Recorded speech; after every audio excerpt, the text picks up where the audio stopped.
Hello, എല്ലാവർക്കും പുതിയൊരു വീഡിയോയിലേക്ക് സ്വാഗതം.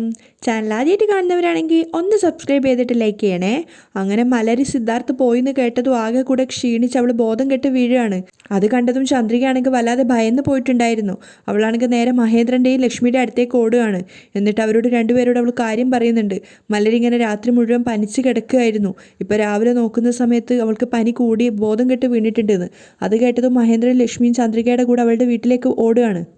ആ സമയത്ത് സിദ്ധാർത്ഥിൻ്റെ കയ്യിൽ നിന്നും ഫോൺ വാങ്ങിച്ച ആ സ്ത്രീ കോള് കട്ട് ചെയ്തതിന് ശേഷം അവൻ അവൻ്റെ ഫോൺ തിരികെ കൊടുത്തു. സിദ്ധാർത്ഥാണെങ്കിൽ ഫോൺ പിന്നീട് നോക്കിയതുമില്ല. അവൻ വേഗം തന്നെ അവൻ്റെ പോക്കറ്റിലേക്ക് ആ ഫോൺ വെച്ചു. കാരണം അവൻ്റെ വേറൊരു മാനസികാവസ്ഥയിൽ കരഞ്ഞുകൊണ്ടിരിക്കുകയാണല്ലോ. ആ സമയം കൊണ്ട് മഹേന്ദ്രൻ ലക്ഷ്മിയും മലറിൻ്റെ അടുത്തേക്ക് എത്തിയിട്ടുണ്ടായിരുന്നു ചന്ദ്രയ്ക്കൊപ്പം.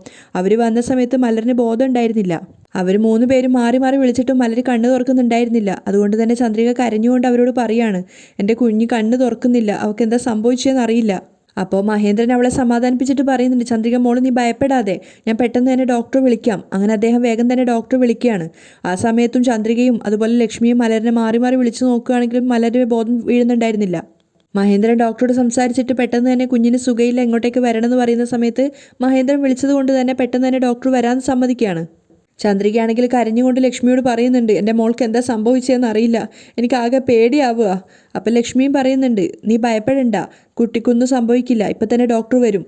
കോള് കട്ട് ചെയ്തതിന് ശേഷം മഹേന്ദ്രൻ അത് തന്നെ പറയാണ്, നീ പേടിക്കേണ്ട ആവശ്യമില്ല മോളെ, ഡോക്ടർ 10 നിമിഷം കൊണ്ട് വരാമെന്ന് പറഞ്ഞിട്ടുണ്ട്.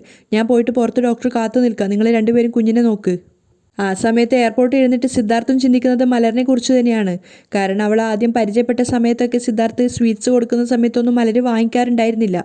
അവൾ പറയുന്നത് എൻ്റെ അമ്മ അറിയാതെ ഞാനൊന്നും കഴിക്കില്ല എന്നൊക്കെ പറഞ്ഞിട്ട് വാശിയോടെ നിൽക്കുകയാണ്. അപ്പോൾ സിദ്ധാർത്ഥാണെങ്കിലും പിണങ്ങിക്കൊണ്ട് അവിടുന്ന് പോകുന്ന സമയത്ത് അവൻ മാറിയോ നോക്കിയിട്ട് മെല്ലെ മലര സ്വീറ്റ്സൊക്കെ എടുത്ത് കഴിക്കുന്നുണ്ടായിരുന്നു. അതൊക്കെ സിദ്ധു മറഞ്ഞു നിന്ന് കണ്ടതൊക്കെ അവൻ ഓർമ്മയിലേക്ക് വരികയാണ്. സിധുവിന് അതൊക്കെ ഓർക്കും തോറും കണ്ണ് നിറഞ്ഞുകൊണ്ടേ ഇരിക്കുകയാണ്. ആ സമയത്ത് ചന്ദ്രികയുടെ അടുത്ത് വീട്ടിലേക്ക് ഡോക്ടറെ കൂട്ടിയിട്ട് മഹേന്ദ്രൻ വന്നിട്ടുണ്ടായിരുന്നു. അദ്ദേഹം വന്ന സമയത്ത് ലക്ഷ്മിയും പറയുന്നുണ്ട്, കുട്ടിക്ക് നല്ല പനിയുണ്ടായിരുന്നു, അതിൻ്റെ കൂടെ ബോധം വരെ പോയിട്ടുള്ളത്, ഡോക്ടർ ഒന്ന് നോക്കണം. അപ്പോൾ ഡോക്ടർ വേഗം തന്നെ മലറിനെ പരിശോധിക്കുകയാണ്. അദ്ദേഹം മലറിനെ പരിശോധിക്കുന്ന സമയത്ത് എല്ലാവരോടായിട്ട് പറയുന്നുണ്ട്, പനി കുറച്ച് കൂടുതലായിട്ടാണ് ഉള്ളത്, ഞാൻ ഒരു ഇഞ്ചക്ഷൻ കൊടുക്കാം. അതിനുശേഷം അവരോട് പറയുകയാണ്, നിങ്ങൾ പേടിക്കേണ്ട ആവശ്യമൊന്നുമില്ല, മൈൽഡ് ഫീവറാണ്, ഞാനൊരു ഇഞ്ചക്ഷൻ കൊടുത്തിട്ട് കുറച്ചു നേരം കൊണ്ട് ശരിയായിക്കോളും. എഴുന്നേറ്റതിന് ശേഷം ഞാൻ ഈ എഴുതി തന്നിട്ടുള്ള മരുന്ന് കൊടുത്താൽ മതി എന്ന് പറഞ്ഞിട്ട് അവർക്കൊരു മരുന്നിൻ്റെ ഷീറ്റ് കൊടുക്കുകയാണ്.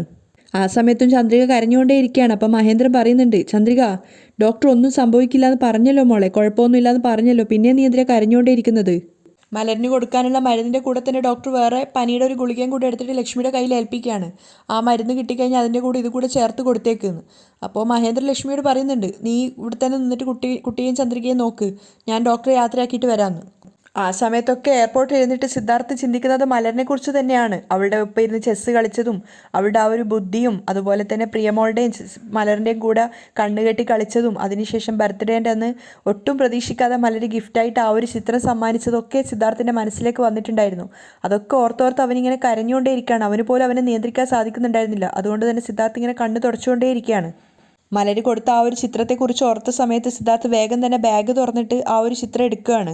അവൻ്റെ കയ്യിൽ തന്നെ മലര് വരച്ച ആ ഒരു ചിത്രം ഉണ്ടായിരുന്നു. അത് കാണുന്തോറും അവന് വല്ലാത്ത സങ്കടം വരികയാണ്. കാരണം മലരും താനും കൂടെ ഒന്നിച്ചിരിക്കുന്ന ആ ഒരു ചിത്രമായിരുന്നു അത്. അത്രത്തോളം ആ കുഞ്ഞിന് തന്നോടുള്ള സ്നേഹം അവന് അതിൽ നിന്ന് മനസ്സിലാക്കാൻ പറ്റുന്നുണ്ടായിരുന്നു. അത് ഓർക്കും തോറും സിദ്ധാർത്ഥിന് കരച്ചിൽ നിയന്ത്രിക്കാൻ പറ്റുന്നില്ല. അവൻ പൊട്ടി പൊട്ടി കരയാണ്.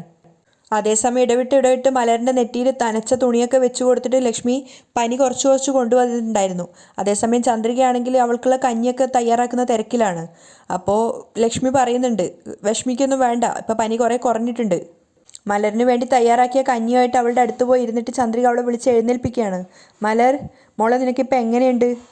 പക്ഷേ മയക്കം വിട്ട് എഴുന്നേറ്റതും കരഞ്ഞുകൊണ്ട് മലർ വീണ്ടും അതുതന്നെയാണ് ആവർത്തിക്കുന്നത്, എനിക്ക് സിദ്ധുവിനെ കാണണം, സിദ്ധു എവിടെ അമ്മേ? അത് കേട്ടതും ലക്ഷ്മിയും ചന്ദ്രിക ആകെ വല്ലാതെ പരസ്പരം മുഖത്തോട് മുഖം നോക്കുകയാണ്. മാത്രമല്ല ലക്ഷ്മി മലറിനെ സമാധാനിപ്പിക്കാൻ ശ്രമിക്കുന്നുണ്ട്. മലർ, സിദ്ധു എയർപോർട്ടിലേക്ക് പോയിരിക്കുക മോളെ, അവൻ അമേരിക്കയിൽ എത്തിയാൽ ഉടനെ നിനക്ക് വീഡിയോ കോൾ ചെയ്യാമെന്ന് പറഞ്ഞിട്ടുണ്ട്.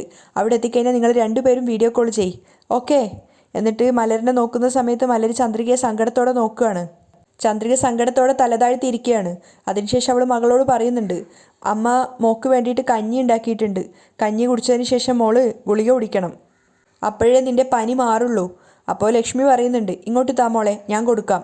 അത് കേട്ടതും ചന്ദ്രിക കഞ്ഞി എടുത്തിട്ട് ലക്ഷ്മിക്ക് കൊടുക്കുകയാണ്. എന്നിട്ട് ചന്ദ്രിക മലരിനെ പിടിച്ച് എഴുന്നേൽപ്പിച്ച് അവളുടെ മേലെ ചാരി നിർത്തുന്നുണ്ട്. അപ്പോൾ ലക്ഷ്മിയാണ് മലറിന് കഞ്ഞി വാരി കൊടുക്കുന്നത്. കഞ്ഞി കോരി കൊടുത്തതിന് ശേഷം ഡോക്ടർ കുടിക്കാൻ ഏൽപ്പിച്ചിട്ടുണ്ടായിരുന്ന ആ ഒരു മെഡിസിൻ കൂടെ എടുത്തിട്ട് മലരിന് കൊടുക്കുകയാണ്. ലക്ഷ്മി തന്നെയാണ് കുഞ്ഞിന് ആ മരുന്ന് കൊടുക്കുന്നത്. ചന്ദ്രിക സങ്കടത്തോടെ നിൽക്കുന്ന കണ്ടിട്ട് അവർ പറയുന്നുണ്ട്, വിഷമിക്കണ്ട മോളെ, പനി നന്നായിട്ട് കുറഞ്ഞിട്ടുണ്ട്, ഇനിയും മലരിനെ കുറിച്ച് ഓർത്ത് നീ വിഷമിക്കണ്ട. അപ്പോൾ ചന്ദ്രിക പറയാണ്, സന്തോഷമുണ്ടമ്മേ, ഞാൻ എന്തൊക്കെയോ ചിന്തിച്ച് വല്ലാതെ പേടിച്ചു പോയിട്ടുണ്ടായിരുന്നു. ആ സമയത്ത് പെട്ടെന്ന് ഓർത്തുകൊണ്ട് ചന്ദ്രിക പറയാണ്, അമ്മ, മലരിന് പെട്ടെന്ന് തന്നെ അസുഖം മാറാൻ വേണ്ടിയിട്ട് ഞാൻ ക്ഷേത്രത്തിൽ ചെന്ന് വിളക്ക് വെക്കാമെന്ന് പറഞ്ഞിട്ടുണ്ടായിരുന്നു. ഞാനിപ്പോൾ പോയിട്ട് അത് ചെയ്തിട്ട് വന്നോട്ടെ. അതിനെന്താ, നീ പോയിട്ട് വാ, ഞാനിവിടെ ഇരുന്നോളാം മലരിനെ നോക്കിക്കൊണ്ട്, ലക്ഷ്മി പറയാണ്. ചന്ദ്രിക നേരെ ക്ഷേത്രത്തിലേക്കാണ് പോയത്.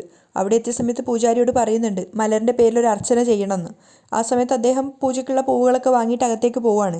ആ സമയം കൊണ്ട് ചന്ദ്രിക പ്രാർത്ഥിക്കുന്നുണ്ട്.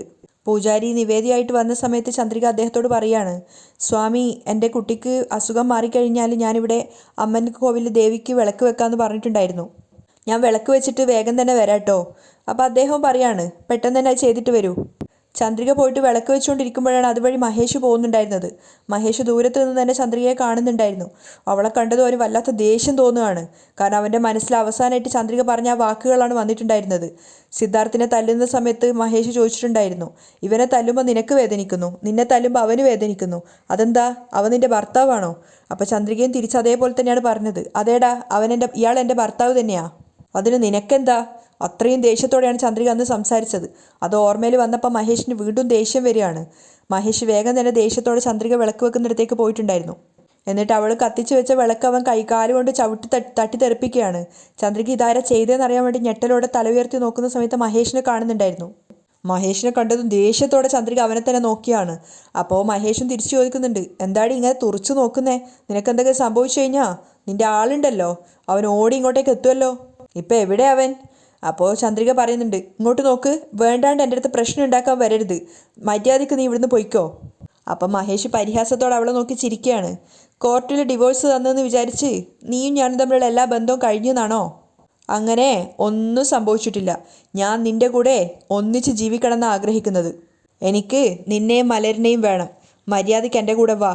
അപ്പോൾ ചന്ദ്രികയും ദേഷ്യത്തോടെയും വെറുപ്പോടെയും അവനോട് തിരിച്ചു പറയുന്നുണ്ട്, മര്യാദയ്ക്കാണ് പറയുന്നത്, ഇവിടുന്ന് പൊയ്ക്കോ, ഇല്ലെങ്കിൽ നീ വിചാരിക്കുന്നതല്ല ഇവിടെ നടക്കുക. അപ്പം മഹേഷിന് ഒന്നുകൂടെ ദേഷ്യം കയറുകയാണ്. എന്താടി, ഭീഷണിപ്പെടുത്തുകയാണോ? എന്താ ഇവിടെ നടക്കുക? എന്താ നീ ഭീഷണിപ്പെടുത്താൻ നോക്കുകയാണോ? ഇപ്പം തന്നെ ഒരു കാര്യം ചെയ്യാം, അമ്മൻ കോവിലിൽ കിടക്കുന്ന ആ ഒരു താലി എടുത്ത് ഞാൻ നിൻ്റെ കഴുത്തിൽ കെട്ടാം, എന്താ, മതിയാ? അത് കേട്ടത് ചന്ദ്രിക വെറുപ്പോടുകൂടി മഹേഷിനെ നോക്കുകയാണ്. അപ്പോൾ മഹേഷ് സീരിയസ് ആയിട്ടാണ് സംസാരിച്ചിട്ടുണ്ടായിരുന്നത്. അതിനുശേഷം നമ്മൾ തമ്മിൽ ആരാ പിരിക്കാൻ വേണ്ടി പോകുന്നതെന്ന് എനിക്കൊന്ന് കാണണം എന്നും പറഞ്ഞ് അവൻ ചന്ദ്രികയുടെ കയ്യിൽ ബലമായിട്ട് കയറി പിടിക്കുകയാണ്. ചന്ദ്രിക പ്രതീക്ഷിക്കാതെ അങ്ങനെ കയ്യിൽ കയറി പിടിച്ചതുകൊണ്ട് തന്നെ അവൾ ദേഷ്യത്തോടെയും ആകെ ഒരു നിസ്സഹായ അവസ്ഥയിൽ പറയുന്നുണ്ട്, കൈ വിട്, എൻ്റെ കൈ വിടാനേ. പക്ഷേ മഹേഷാണെങ്കിൽ അവളുടെ കൈ വിടുന്നുണ്ടായിരുന്നില്ല. മര്യാദയ്ക്ക് എൻ്റെ കൂടെ വരാനാ പറഞ്ഞത്, നിന്നോട് മര്യാദയ്ക്ക് എൻ്റെ കൈ വിടാനല്ലേ പറഞ്ഞത്. ചന്ദ്രിക എത്ര വാശി പിടിച്ചിട്ടും മഹേഷും വിട്ടുകൊടുക്കുന്നില്ല. മര്യാദയ്ക്ക് നിന്നോട് എൻ്റെ കൂടെ വരാനാ പറഞ്ഞത്. എന്നിട്ട് അവളെയും പിടിച്ച് വലിച്ചുകൊണ്ട് മഹേഷ് അവിടുന്ന് അമ്മൻ കോവിലേക്ക് പോവുകയാണ്. അപ്പോൾ ചന്ദ്രിക ഇങ്ങനെ ദേഷ്യത്തോടെ പറയുന്നുണ്ട്, നിനക്കെന്താ ഭ്രാന്തായോ, എൻ്റെ കൈ വിട്. ഇതൊന്നും അറിയാതെ ഓർമ്മകളിൽ കരഞ്ഞുകൊണ്ടിരിക്കുകയാണ് സിദ്ധാർത്ഥ എയർപോർട്ടിൽ. ആ സമയത്ത് ചന്ദ്രിക ഇങ്ങനെ സങ്കടത്തോടെ അവനോട് പറയുന്നുണ്ട്, മഹേഷിനോട്, നിനക്കെന്താ ഭ്രാന്തായോ, എൻ്റെ കൈ വിട്, എൻ്റെ കൈ വിടാനേ. പക്ഷേ മഹേഷും വിട്ടുകൊടുക്കുന്നില്ല. മിണ്ടരുത്, നിൻ്റെ കഴുത്തിൽ താലി കെട്ടാതെ ഞാൻ നിന്നെ വിടില്ല. നിൻ്റെ കഴുത്തിൽ ഞാൻ താലി കെട്ടിയാൽ മാത്രമേ ആ സിദ്ധാർത്ഥിന് ഞാനൊരു 8ൻ്റെ പണി കൊടുത്തതായിട്ട് എനിക്ക് തോന്നുള്ളൂ. ചന്ദ്രിക എത്ര ശ്രമിച്ചിട്ടും മഹേഷ് അവളുടെ കൈ വിടുന്നുണ്ടായിരുന്നില്ല. അവൻ കോവിലിൻ്റെ അകത്ത് എത്തിയതും അവിടെ വെച്ചിട്ടുണ്ടായിരുന്ന താലി എടുത്തിട്ട് ചന്ദ്രികയുടെ കഴുത്തിൽ കെട്ടാൻ വേണ്ടി ശ്രമിക്കുകയാണ്. ചന്ദ്രിക ഒരുപാട് ബലമായിട്ട് അവനെ പിടിച്ച് തള്ളാനും മാറ്റാനും ഒക്കെ ശ്രമിക്കുന്നുണ്ട്. പക്ഷേ മഹേഷിൻ്റെ ആ ഒരു കൈക്കരുത്തിന് മുന്നിൽ ചന്ദ്രികയ്ക്ക് ഒന്നും ചെയ്യാൻ സാധിക്കുന്നുണ്ടായിരുന്നില്ല. അവൻ ബലമായിട്ട് അവളുടെ കഴുത്തിൽ താലി കെട്ടാൻ ശ്രമിക്കുകയാണ്. അവിടെ 1-2 സ്ത്രീകൾ നിൽക്കുകയാണെങ്കിൽ അവർക്കൊന്നും ചെയ്യാൻ പറ്റാത്തതുകൊണ്ട് അവരിങ്ങനെ നോക്കി നിൽക്കുകയാണ്. ആ സമയത്താണ് പൂജാരി അങ്ങോട്ടേക്ക് വന്നിട്ടുണ്ടായിരുന്നത്.